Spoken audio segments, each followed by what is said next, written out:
آج قربانی کی آمد ہے اور ہم دیکھ رہے ہیں کہ بہت سے جوان بڑے جن کی داڑیاں ان ایام میں بڑھی ہوئی ہیں، کیونکہ صحیح مسلم کی سنن ابن ماجہ کی حدیث مبارکہ کا مفہوم ہے، رسول اللہ صلی اللہ علیہ وسلم نے ارشاد فرمایا کہ تم میں سے اگر کوئی شخص قربانی کرنے کا ارادہ رکھتا ہے تو اسے چاہیے کہ وہ اپنے جسم کے کسی حصے سے بھی جو ہے وہ بال نہ اتارے اور ناخن نہ تراشے۔ تو ماشاءاللہ بہت اچھی بات ہے کہ جو ہم ہیں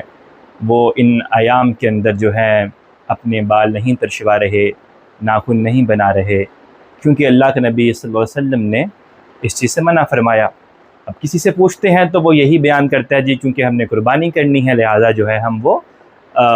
اپنے بال نہیں منڈوا رہے، بال نہیں اتروا رہے۔ تو یہاں پر ہمیں اپنے آپ سے سوال کرنا ہے کہ کیا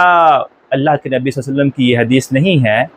کہ جو تم اپنی مونچھوں کو کٹواؤ اور داڑھیوں کو معافی دو، داڑیاں بڑھاؤ؟ تو جو سورہ بقرہ کے اندر اللہ تبارک و تعالیٰ نے آیت نمبر 208 میں جو اللہ تعالیٰ نے ارشاد فرمایا کہ اس جو دین کے اندر پورے کے پورے داخل ہو جاؤ اور جو شیطان کے قدم ہیں ان پر نہ چلو،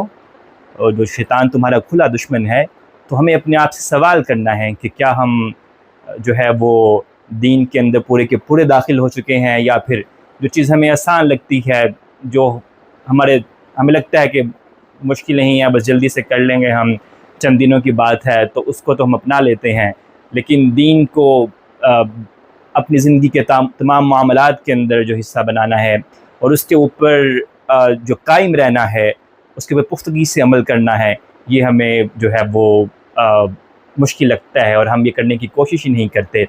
اور سورہ بقرہ میں اللہ تبارک و تعالیٰ نے ایک اور جگہ ارشاد فرمایا کہ کیا تم کتاب کے کچھ حصے پہ ایمان رکھتے ہو اور کچھ پہ ایمان نہیں رکھتے؟ اور جو لوگ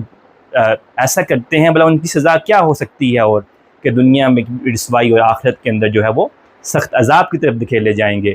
تو آئیے ہم اپنے گریبانوں میں جھانکیں اور دین کو صرف چند دنوں کے لیے نہیں بلکہ جو ہے وہ